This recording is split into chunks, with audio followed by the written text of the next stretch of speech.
যারা সব সময় আস্তাগফিরুল্লাহ পড়ে তাদের রিজিকের কোনো টেনশন হয় না, রিজিক নিয়ে তাদের আর কোনো চিন্তা থাকে না। আল্লাহ নবী নূহ আলাইহিস সালাম যিনি ওনার জাতিগোষ্ঠীকে বলেছিলেন ফাকুলতু আস্তাগফিরু রাব্বাকুম ইন্নাহু কানা গাফফারা, তোমরা বেশি বেশি ইস্তেগফার পড়ো, তিনি ক্ষমাশীল। ইস্তেগফার পড়লে কি হবে? ইউরসিলিস সামাআ আলাইকুম মিদরারা, রহমতের বৃষ্টি বর্ষণ হবে, তোমাদের জমিগুলো উর্বর হবে।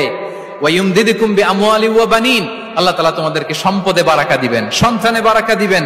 ওয়া ইয়াজআল লাকুম জান্নাতিন ওয়া ইয়াজআল লাকুম আনহারা, তোমাদের ফসল ক্ষেতগুলো সবুজ শ্যামল হয়ে ভরপুর হবে, তোমাদের রিজিকে বারাকা নেমে আসবে। তাহলে আমরা যেন বেশি বেশি ইস্তেগফার করি।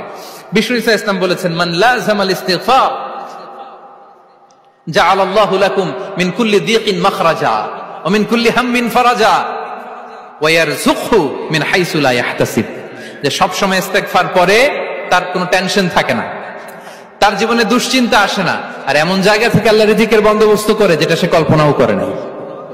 সুবহানাল্লাহ বিহামদি। আমরা যেন বেশি বেশি ইস্তেগফার করি।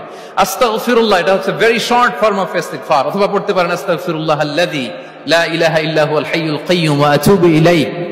সাইয়্যিদুল ইস্তেগফার মুখস্থ আছে না আমাদের? এটা যেন বেশি বেশি পড়ি, ইয়াকিনের সাথে যে সাইয়্যিদুল ইস্তেগফার পড়বে, যেই দিন পড়বে ওই দিন যদি মৃত্যু হয় সে জান্নাতি। কোন রাতে মুকিনান বিহি, ইয়াকিনের সাথে যদি সাইয়্যিদুল ইস্তেগফার কে রিসাইট করে, ওই রাতে যদি সে মৃত্যুবরণ করে, বিষ্ণু বলেন সে জান্নাতি। তাহলে প্রিয় ভাই এবং বোনেরা, আমরা যেন ইস্তেগফার করি।